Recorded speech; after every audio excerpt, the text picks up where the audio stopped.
Šiandien norėčiau pasidalinti tokia tema, kuri man asmeniškai labai svarbi, kurios tikriausiai ieškojau ir ieškosiu ir ieškau tų visų atsakymų visą savo gyvenimą. Tai yra santykiai. Santykiai, ar ne? Santykiai yra visur, jie mus lydi visur, kur tik be pasisuksi, visur mes kažkur tai turim kokį tai ryšį, santykį su žmonėmis, su gyvūnais, su Dievu visų pirma, ar ne? Kai mes atsibundam ryte, su kuo pirmas santykis yra? Su Dievu arba su savim, ar ne? Nenoriu keltis, arba ten nenoriu į darbą, arba kaip smagu, koks rytas nuostabus, saulė šviečia. Taip, ir mes per visą dieną mes iš tikrųjų turim labai daug santykių. Taip, jeigu atsikeliam ir sakom, ačiū Dieve, dar viena diena, jau užsimezga santykis su Viešpačiu. Jeigu į save, taip dabar ką aš dabar darysiu, ar dabar melsiuos, ar eisiu savo valgyti, kavos padaryti, santykius su savim, ar ne, po to ten vyras, vaikai, kas ten dar tavo namuose, šuo, katė, vėl ten reikia pamaitinti, dar išeini, kaimynai galbūt pasisveikina, kol važiuoji, ten keliauja kartu. Ir iš tikrųjų mes turim labai daug santykių, skirtingų santykių. Ir dėl to tai yra labai svarbu, kaip mes juos turim, kokie jie yra. Ir nuo to priklauso, ar mes būsim patenkinti, laimingi savo gyvenime, ar nelaimingi. Nes tikrai labai daug priklauso mūsų būvis, mūsų gerovė nuo santykių. Tai jeigu grįžtant vėl prie Dievo kūrybos, ar ne, iki pradžios knygos, Dievas sukūrė visą pasaulį, sukūrė žmogų, ar ne? Dėl ko? Taip, ar dėl to, kad tik tai prižiūrėtų tą žemę žmogus, ar turėti su juo santykį, ar ne? Tai va, ir tas santykis jis buvo tikrai nuostabus, jis buvo gražus, nes nebuvo blogio, nebuvo nuodėmės dar. Ir aš galvoju, kaip nuostabu santykis, kai tau Dievas yra tėvas ir tu gali viską su juo šnekėti, apie viską kalbėti, apie viską pasitarti. Ir įėjus nuodėmei į šitą pasaulį, santykiai sugriuvo. Visų pirma, sugriuvo su Dievu santykiai ir sugriuvo vienas su kitu. Nes buvo Adomas ir Ieva ir Dievas pasakė, sako, moterį trauks prie vyro, o vyras jai viešpataus.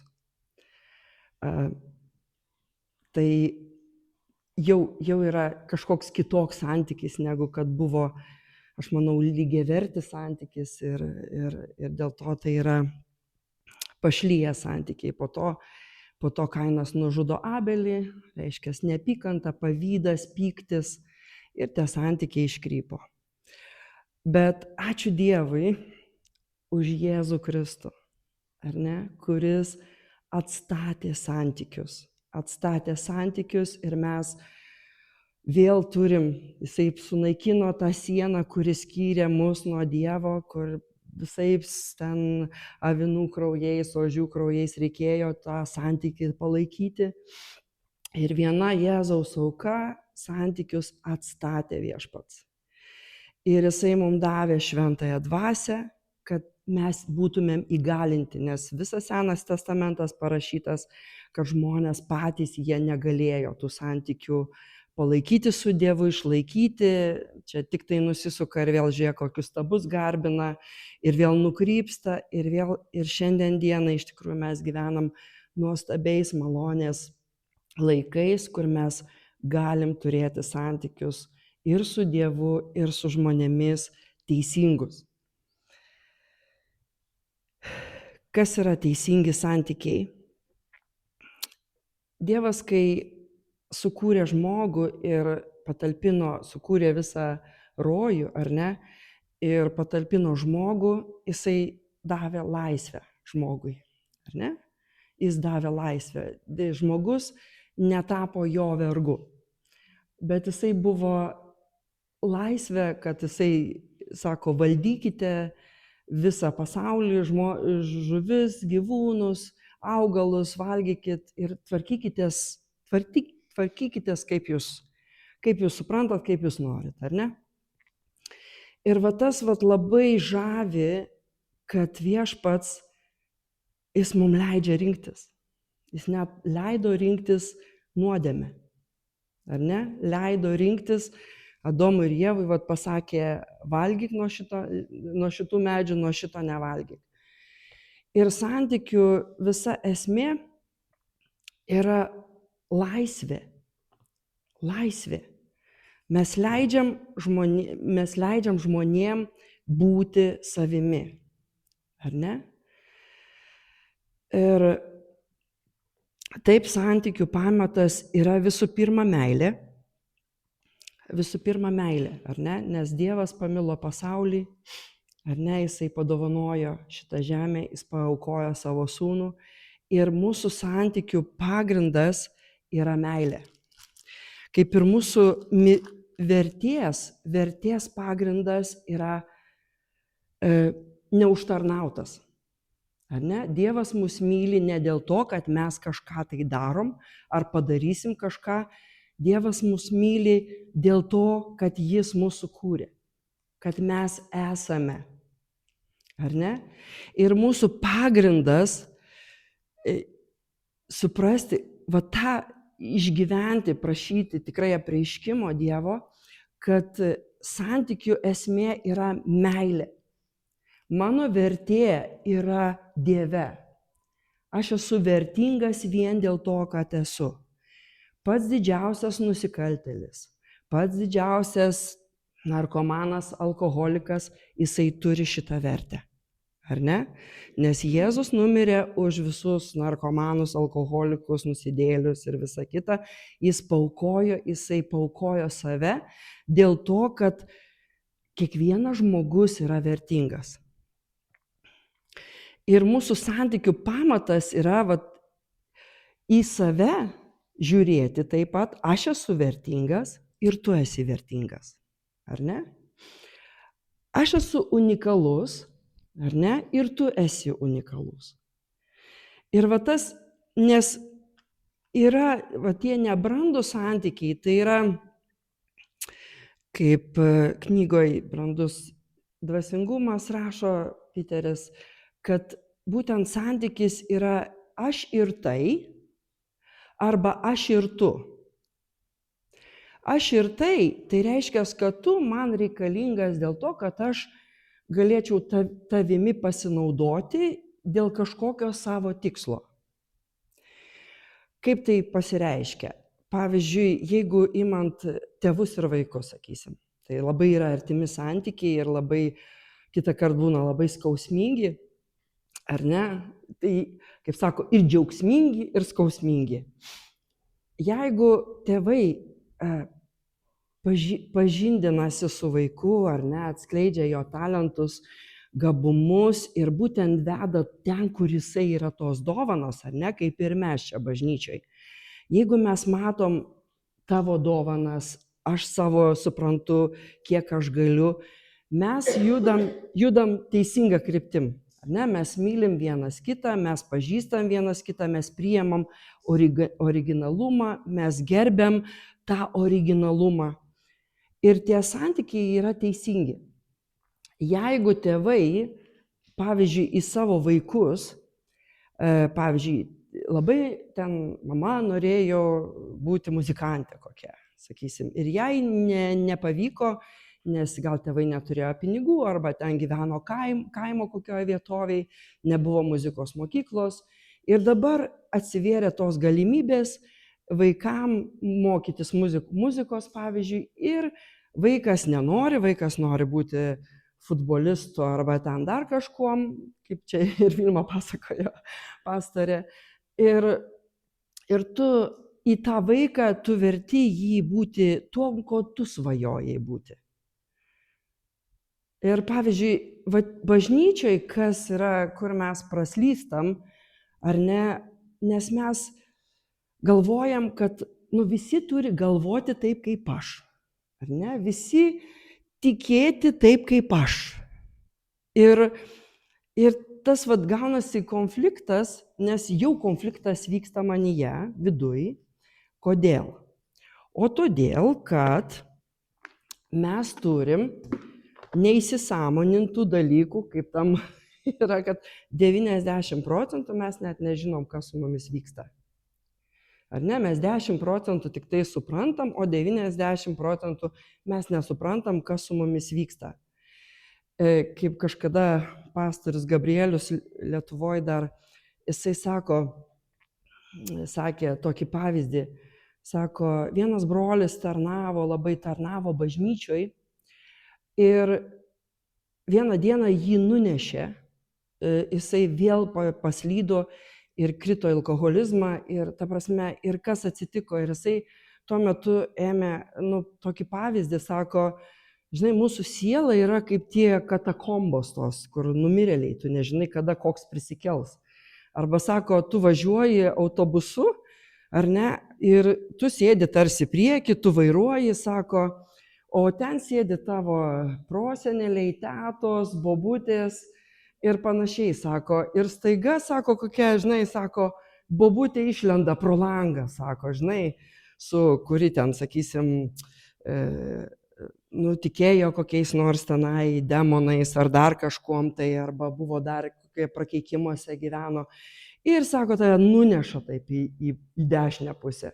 Po to išlenda koksai dėdė, žinai, kuris ten ar paleistuvavo ten, ar dar kažką ir perėjo kokie tai prakeikimai vėlgi ir, sako, į kitą pusę. Ir, sako, tu važiuoji į vieną pusę, į kitą pusę, į vieną pusę, į kitą pusę. Tai mes tos nežinom savo pasąmonės, tų visų dalykų, tos patirties, pavyzdžiui, kaip ir, sako, tu nežinai, kas atsitiko su tavim, kai tu buvai kūdikis, ar ne? Kai mama laukėsi tavęs, tu nežinai, ar tu buvai laukiamas vaikas, ar tu nelaukiamas buvai, ar tu ten nieko neįvyko, kai buvai kūdikis, tu visai nieko neatsimeni, ar ne? Kas su tavim vyko tuo metu. Bet tavo siela, jinai prisimena. Ir paimsim, paskaitysiu Efeziečiams laišką.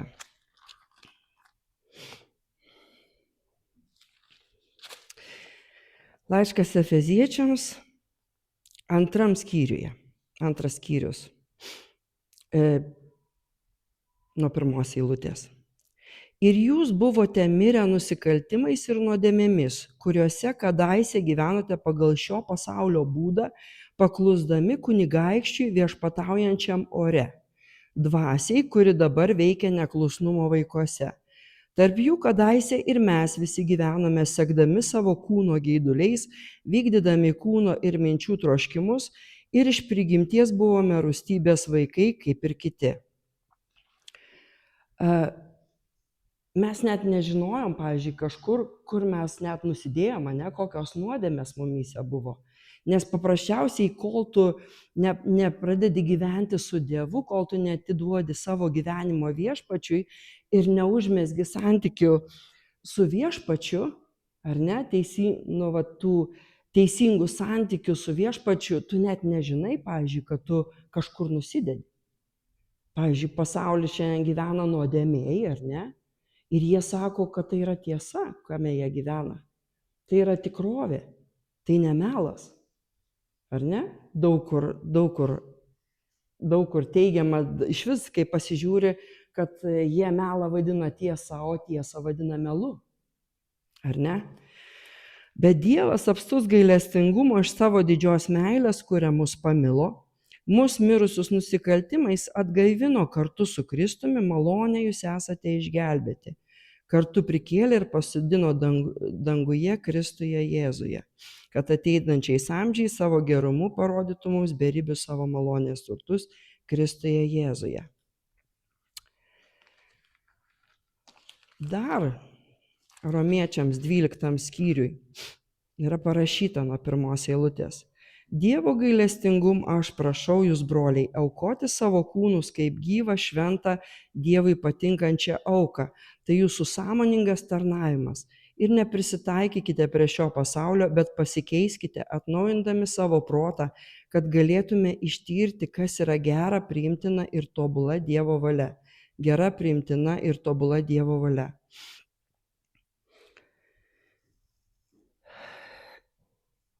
Čia ir parodo, kad mes turim atsinaujinti, ar ne? Mes turim atsinaujinti. Mes turim kažką daryti, kad santykiai su Dievu ir su žmonėmis jie būtų teisingi, ar ne? Mumise kiekviename yra to melo, iš tikrųjų. Melo, kad Dievas mus myli sąlygiškai, pavyzdžiui. Ar ne? Jis myli sąlygiškai. Bet tiesa yra, kad jis myli mus be sąlygų. Kodėl pas mus susiformavo tas melas, kad mus Dievas myli sąlygiškai? Todėl, kad mus mylėjo žmonės sąlygiškai. Ar ne? Nes žmonės negali be sąlygų mylėti. Ar ne? Be Dievo tai neįmanoma. Be Dievo, sako, mes nei vienas nesam geras, ar ne? Visi stokojam Dievo garbės, šlovės ir mes iš tikrųjų neteisingai elgiamės. Ir kad mes vienas kitą mylėtumėm ir iš tikrųjų gerbtumėm, kas dabar paskutiniu metu pagarba yra labai retas dalykas, ar ne? O Viešpats ne tai, kad sako gerbkite, tiesiog galite pasirinkti arba nepasirinkti, ar ne? Jisai įsako gerbti. Ar ne? Įsako mylėti vyrams moteris, pavyzdžiui, o moterims gerbti vyrus. Ar ne? Nes čia yra sunkus dalykas. Tai yra apsisprendimo reikalaujantis dalykas.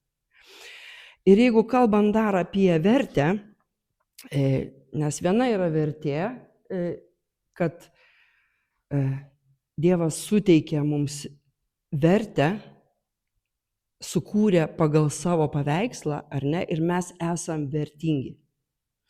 Ir to negali niekas. Ar tavo turtai, ar tavo kažkokie tai talentai, gabumai, ar tavo nusivažiavimas, nusigrybavimas, kažkokios nuodėmės, jos negali tavo vertės atimti šitos. Ir mes turim būtent atsistoti iš tikrųjų, mąstyti apie tai, apie Dievo meilę besąlyginę, kad sako, jūs mylite, nes aš jūs pamilau. Ar ne? Jūs galite mylėti, jūs negalite mylėti, jeigu jūs nepasiliekat manyje. Ar ne? Nes pačioj, sakau, pirmų žmonių santykiai sugriuvo dėl to, kad atsitraukė nuo Dievo, ar ne? Ir kaip ir Romiečiam 2 skyriui, ne 1 skyriui sako, pažinę Dievą, jie negarbino jo kaip Dievo ir nuklydo. Su tuo garbinimu iš tikrųjų, pavyzdžiui, vėlgi sako, gerbk savo tėvą ir motiną, ar ne? Nes tau gerai seksi žemėje, tu ilgai gyvensi, ar ne? Kur yra iškrypsta santykiai, kai tu pradedi garbinti, negerbti vienas dalykas, ar ne, kai tu negerbi tėvų, bet kitas dalykas, kai tu garbini tėvus. Kai tėvai tau tampa, arba vaikai, kaip sako, kas myli labiau savo tėvą motiną, nevertas manęs, kas, čia buvo žiaurus man kažkada tai žodžiai, kas myli savo vaikus, nevertas labiau negu mane, nevertas manęs, kas save myli labiau, ar ne, kas neima savo kryžiaus, nevertas, man čia būdavo, sakau, labai žiaurų žodžiai, bet kas atsitinka? Mes praslystam. Jeigu aš pavyzdžiui, suaugę vaikai ar ne, jeigu tėvų nuomonė yra svarbesnė negu Dievo, ar ne, tada praslystama. Kaip atsimenu, pirmą kartą, kai atvažiavo viena iš Amerikos tokia mergina, buvo jaunimo susirinkimas ir aš tada buvau nustebus, galvoju, sako, mano tėvai nesutiko su tuo, kad aš važiuočiau į Lietuvą, evangelistę būčiau, nes jie buvo sugalvoję, ta prasme, kad jinai pabaigs ten ar Biblijos mokyklą, ar kažką, ir jinai liks tarnauti bažnyčioje, gyvens kartu su jais. O jai Viešpats pasakė, kad važiuok į Lietuvą tada. Ir man buvo labai keista, kad net ir krikščionys tėvai gali nesutikti su Dievo planu, nes jie gali turėti savo įsivaizdavimus savo vaikams. Nes galvoju, jau tikrai jau krikščionys, tai jau tėvai tikrai jau girdi Dievą, bet gali būti, kad tiesiog tėvai nenori paleisti savo vaikų ir daro spaudimą, sakysim. Kaip ir mes dažną kartą nesutinkam su Dievo planu mūsų gyvenime. Ar ne, kad ten gal negaunam kažko tai, arba dar kažką ir bandom išlaikyti pagal savo supratimus Viešpatį, ar ne? Tai va tas vidinė vertė. Kita yra charakterio vertė. Tai, kur pasakyta patarlių, geras vardas yra vertingesnis už didelius turtus. Giesmių giesmėj 1 skyriui 3 eilutėj, tavo vardas yra kaip išlietas brangus aliejus. Ir aš manau, kad Viešpats irgi dirba su mūsų charakteriu, ne? Nes charakteris būtent atlaiko tose audrose, tikėjimas, ištikimybė, ar ne, tos charakterio Dievo savybės, ar ne, mumise jos, jeigu leidžiam Viešpačiui keisti, tvarkyti mūsų širdį, ar ne, mes išliekam ištikimi, jisai gali mus naudoti tada, mes nepabėgsim greitai nuo kažkokių tai situacijų. Ir tas charakteris labai irgi užmestas, nes dažniausiai žmonės dėl ką vertina? Vertina žavesį, turtus ir dažną kartą mes kažkur pradedam žiūrėti, ar ne, kad tas turi kažko, aš neturiu, bet esmė, kad charakteris yra daug brangesnis yra negu visi turtai. Ir čia Maršalas rašo knygoje Geri santykiai, sako, galvodamas apie charakterį dažnai prisimenu savo tėvą. Jis buvo darbo žmogus, visą gyvenimą beveik nežinomas už savo šeimos ir vietinės baptistų bendruomenės ribų. Tačiau mirdamas jis paliko 4 vaikus, krikščionis, kurie sukūrė krikščioniškas santuokas. Jis nuėjo pas Dievą maždaug su tiek pat piktžolių savo sąžinėje, kiek žėlė jo sode, o sodas buvo jo didžiausia aistra. Kartais mąstau, ką dar labiau išliekančio žmogus galėtų nuveikti per savo gyvenimą. Ateinančios kartos vertins charakterį tiek, kiek matysi vertinant šią kartą. Jei sukursime tokią vertybių sistemą, pagal kurią labiau negu charakteris bus vertinamas asmenybės žavesys arba sėkmė, arba turtai, nenustebkime, kai vaikai paseks mūsų pavyzdžiu. Ir dar viena vertė yra pasiekimų vertė. Tai yra mūsų darbo rezultatas. Va čia jau yra, ką mes visą laiką mes galim augti, ar ne, visame.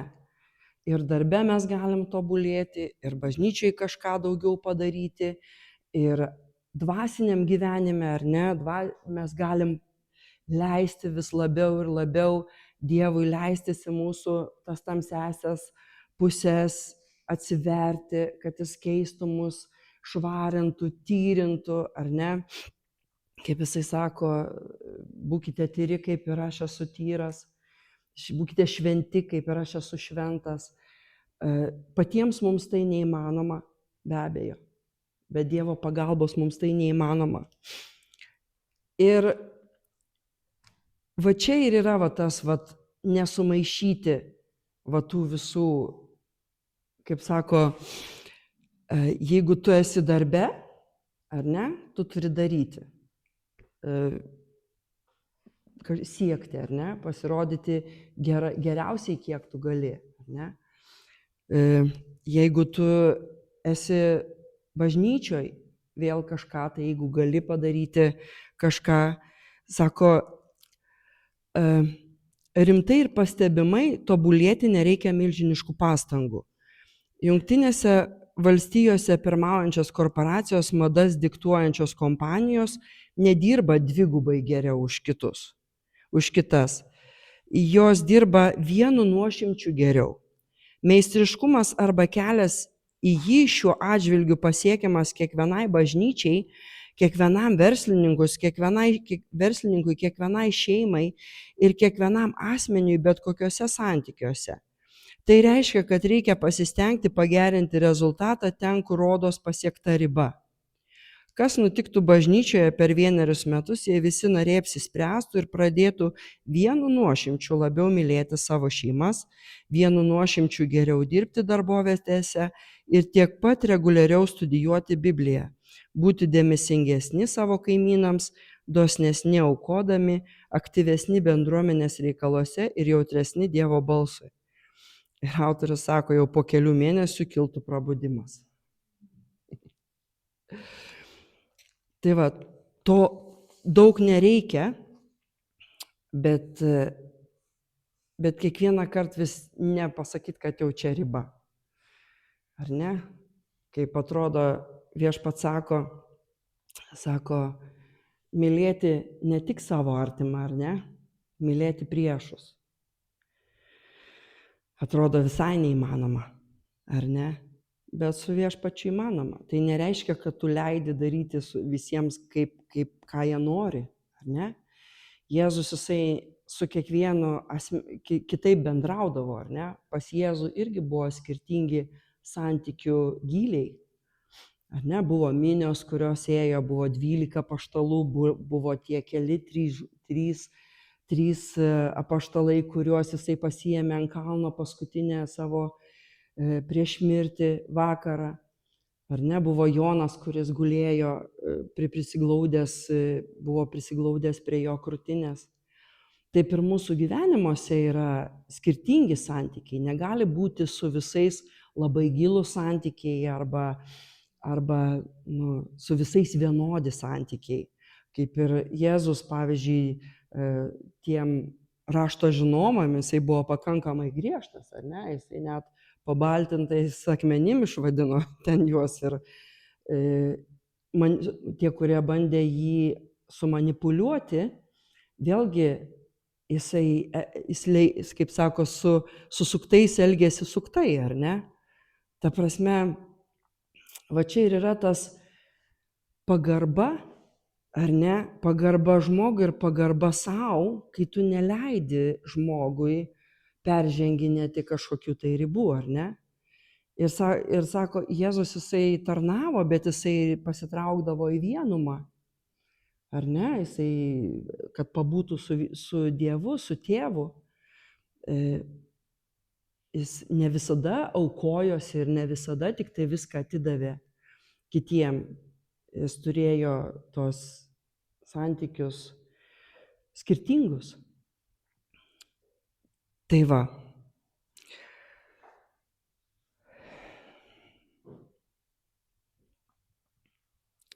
Nežinau, kiek dar šnekėt, ar jau pakanks. Nes čia aš atspausdinau tiesiog, atspausdinau tam tikrą medžiagą, jūs galėsit, ar pasidalinti savo ląstelėse. Jeigu dar imant, labai kažkaip siūlyčiau laišką Efeziečiam paskaityti, nes, labai kažkaip viskas atrodo, viskas viename. Šiaip visa Biblija labai nuostabi, bet kartais vienos vietos kalba, kartais kitos.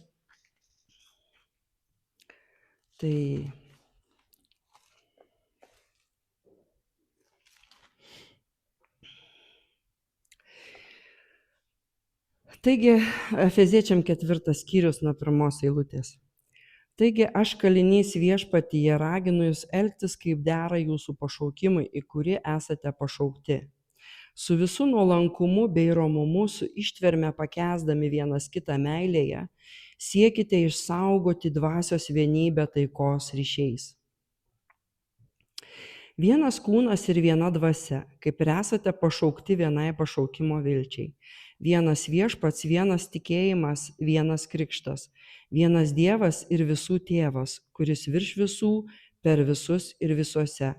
Bet kiekviename iš mūsų duota malonė pagal Kristaus dovanos saiką. Todėl sakoma, pakilęs aukštyn nusivedė belaisvius ir davė žmonėms dovanų. Ką reiškia jis pakilo, jeigu ne tai, kad jis pirma ir nusileido žemesnėse žemės vietas? Tas, kuris nužengė, yra ir tas, kuris iškilo aukščiau už visus dangus, kad visą užpildytų. Jis paskyrė vienus apaštalais, kitus pranašais, evangelistais, ganytojais ir mokytojais, kad išlaisvintų šventuosius tarnavimo darbui, Kristaus kūno ugdymui, kol mes visi pasieksime tikėjimo vienybę ir Dievo Sūnaus pažinimą. Tobulai subręsime iki Kristaus amžiaus pilnatvės saiko, kad išlavintų šventuosius tarnavimo darbui Kristaus kūno ugdymui. 12 eilutėj. 13. Kol mes visi pasieksime tikėjimo vienybę ir Dievo Sūnaus pažinimą, tobulai subręsime iki Kristaus pilnatvės saiko, kad daugiau nebebūtume kūdikiai, subojami ir nešiojami bet kokio mokymo vėjo, žmonių apgaulės, gudrumo vedančiai paklydimą, bet kalbėdami tiesą meilėje, augtume visame kame į jį, kuris yra galva Kristus. Iš jo visas kūnas suderintas ir stipriai sujungtas įvairių raiščių pagal savo saiką, veikiant kiekvienai daliai, auga, kad ugdytų save meilėje. Taigi aš liepiu ir spėju viešpatyje, kad jūs nebesielgtumėte, kaip elgėsi pagonys dėl savo proto tuštybės. Jų protas aptemęs, jie atskirti nuo Dievo gyvenimo dėl savo neišmanimo bei širdies užkietėjimo. Jie sustabarėja, pasidavę gašlumui, nepasotinamai daro visus nešvarius darbus. Bet jūs ne taip pažinote Kristų, juk iš jo girdėjote ir jame išmokote, nes tiesa yra Jėzuje, kad privalu atsižadėti senojo žmogaus ankstesniojo gyvenimo būdo, žlugdančio apgaulingais geismais, atsinaujinti savo proto dvasioje ir apsirengti naujų žmogumi sutvertų pagal Dievą teisume ir tiesos šventume. Ir apsirengtų naujų žmogumi sutvertų pagal Dievą teisume ir tiesos šventume. Mes jau esame sutverti, ar ne? Ir mums reikia tik tai apsivilkti. O ką reiškia apsivilkti, tai nusivilkti tą seną žmogų, ar ne, su tais visais geismais, atiduoti viešpačiui ir užsidėti naują rūbą, ar ne? Tad atmetę melą, kiekvienas tekalba tiesą savo artimui, nes esame vieni kitų nariai. Rūstaukite ir nenusidėkite, tegul saulė nenusileidžia ant jūsų rūstybės ir neduokite vietos velniui, kas vogdavo, tegu daugiau nebevagia, bet dirba darydamas savo rankomis gerus darbus, kad turėtų iš ko padėti stokojančiams.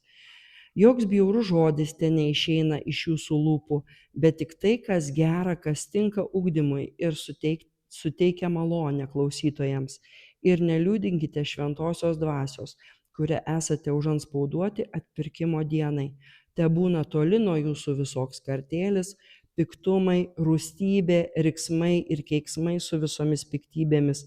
Būkite malonūs, gailestingi, atlaidūs vieni kitiems, kaip ir Dievas Kristuje atleido jums. 5 skyriui dar porą eilučių. Taigi būkite Dievo sekėjai kaip mylimi vaikai ir gyvenkite mylėdami, kaip ir Kristus pamilo mus ir atidavė už mus save kaip atnašą ir kvapią auką Dievui.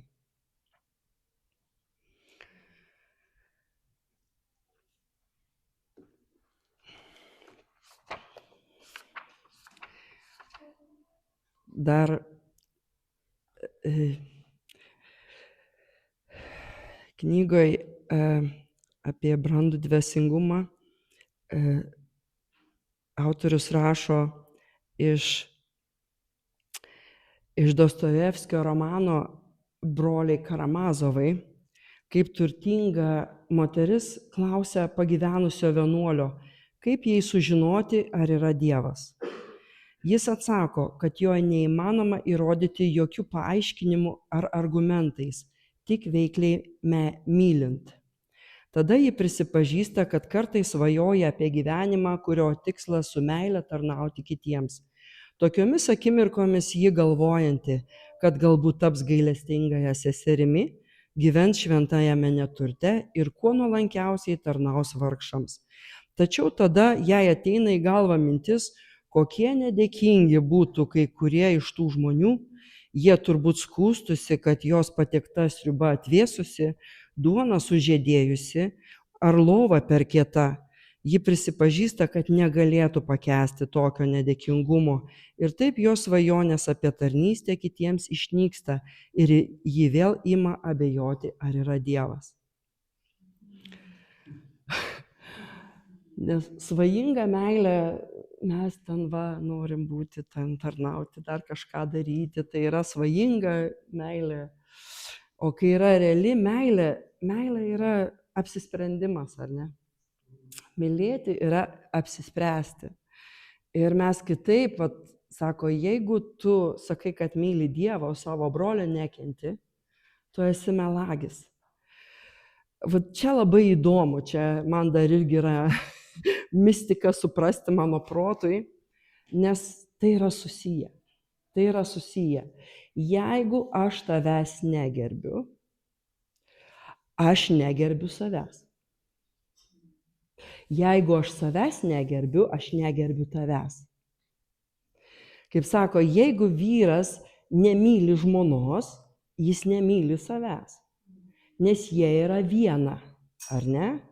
Jeigu jis myli žmoną, teisingai myli, su viešpaties pagalba, žinai, nes meilė nereiškia pataikavimas ar ten dar kažką. Jeigu jis myli, atsako į jos poreikius, jis myli save. Nes jis mato žmonos akis, ar ne, dėkingumo pilnas akis. Jeigu žmona gerbė vyrą, jeigu tu gerbi va čia visus brolius seseris, tu matai, kokie jie yra vertingi, tu žinai, kad tu esi vertingas. Ar ne? O ko mums reikia? Mums reikia visiems, čia paskutiniu metu labai išgyvenau, galvoju, kažkokį tai ilgesį tų draugių, pas kurias aš galėjau tiesiog ateiti, manęs laukė. Mums visiems reikia tos erdvės, kas mūsų lauktų. O šiandien parašęs Saulė, laukiam tavęs. ir visai kitaip, ta prasme, tu nevažiuoji kažkur ten, kur, tu įdomi, neįdomi tiesiog, bet tu esi laukiamas. Tu esi laukiamas Dievo. Kaip tas palaidūnas sūnus, prisidirbęs, iššvaistęs turtą. Ir tos atmosferos mums reikia bažnyčioje, namuose, visur laukiamam būti, mylimam, priimtam toks, koks tu esi. Taip, pasakyti, kas netai. Bet visų pirma, tas užduot savo klausimą, kaip ir ar aš galiu tam žmogui kažką pasakyti, ar jis man rūpi. Ar aš jį myliu? Jeigu aš jo nemyliu, aš tada geriau nesakysiu. Jeigu man tas žmogus nerūpi, aš už jį nesimeldžiu, tai tada man jo kažkokie tai nuvažiavimai ir nusigrybavimai, ne man tada sakyti. Nes mes norim labai greitai pataisyti, nutaisyti, ištaisyti, bet ko mums reikia? Mums reikia meilės atmosferos, priimtinumo. Taip? Kad mes galėtumėm nurimti. Ir mėgautis, ar ne? Viešpats va taip elgėsi su mumis. Ir va tas pažinimas vienas kito ir Dievo, žinai, sako, aš pažįstu Dievą, žinai, bet jeigu tu pažįsti, bet nevaikščiai su juo, ar ne? Tai tada jo, tas pats kaip ir pažįstu žmogų, žinai, va pažįstu, va. Saulė vardas, žinai, tiek metų, žinai, taip atrodo. Ne, yra tada, ką mėgsta, kaip patinka, kas nepatinka, o paskui kokios vertybės, ką išgyvena, kuom tiki. Ar ne, tas tada einam į tą gylį. Kaip juokinga, kai, kiek ten juokinga, mane labai žavi paukščiukai. Tiesiog man taip Viešpats kažkaip per paukščiukus, per visokius ten voriukus, kažkaip tai pas mus darželį kiemą atskrenda ta liepsnelė, Robinas, va tas anglo, ar ne tas paukščiukas. Ir ką aš sužinojau apie tą Robiną, aš galvoju, jis tiesiog man žiūri į akis. Jis man žiūri į akis, drąsiai ir galvoju, Dieve, čia tu. Čia tu. Jis dar man ten kažką pačiulbėjo, ten susirenka tuos trupinukus, kur ten vaikai ką valgė, nevalgė, žinai. Ir tada įdomu, o ką jis dar mėgsta? Žinai, įvedė internetą, ką jisai mėgsta. Uždėjau vienais metais uždėjau ant palangės, ant lango prisiklijuojančią tokią lesyklėlę. Ir iš vienos pusės namų tokia atvira erdvė ir jokie paukščiukai neatskrido. Kitoj pusėje iš virtuvės pusės, galvoju, čia neskrenda, gal bijo tada. Gerai, ten iš kitos pusės medis ir uždėjau lesyklėlę, pradėjo zylutės skristi. Tada, o ką jos mėgsta? O ką joms dar įdėti? Nes žiemą įdėjau tą bumbulą nupirkus, kur su taukais. Ir toks, ir tada, ir tą mėgsta, ir žiūri, kada ten atskrenda, ką ten, toks. Ir va čia yra pažinimas. Va čia yra pažinimas. Supranti, kai tu nori pažinti žmogų, tu nori pažinti Dievą. Dieve, o kaip tu, o ką tu šitoj vietoj, o ką tu galvoji apie tai? Kaip ten sako, ar šitą suknelę man tinka ar netinka. Ar man ten... Tai va, tai tiesiog tikrai gyvenkime meilėje, jeigu jaučiam, kad jau nebegyvenam meilėje, grįžtam prie Viešpaties kojų, ar ne, ir klausti, kas man trukdo, mano brolį, seserį matyti, arba bendradarbį matyti piktai labai, ta prasme, ar ten dėl to, kad kitaip mąsto, ar dėl to, kad kitaip galvoja, ar kitaip jaučia, tai yra to žmogaus. Tas žmogus čia taip toksai, tai gal aš tada pažinti jį galiu. O kaip mes galim susidirbti tada? Tada aš turiu mokintis pasakyti kažkokią tiesą meilę, ar ne, kad gal tu nesėdėk, čia per daug sėdi darbe, gal padaryk tą ir tą, gal dar kažką tai. Bet va tas nusiteikimas jisai yra, jis jaučiamas. Ar mes labai puikiai jaučiam, ar ne? Žmonės yra myli mus, priima, ar mus iš karto bėgi nuo tokių žmonių, ne, kurie į tave kreivai žiūri, net nesinori būti. Tai va, metu iššūkį gyventi meilėje. Jo. Yra daug knygų, yra Biblija pilna prirašyta apie meilę ir praktikuokim iš tikrųjų. Būkit palaiminti. Ačiū, kad šiandien prisijungiai ir žiūrėjai pamokslą. Dėkojame visiems, kurie palaikote mus maldomis ir paremiate finansiškai. Jeigu norite prisidėti aukomis, tai galite padaryti lithuanianchurch.org/paremk.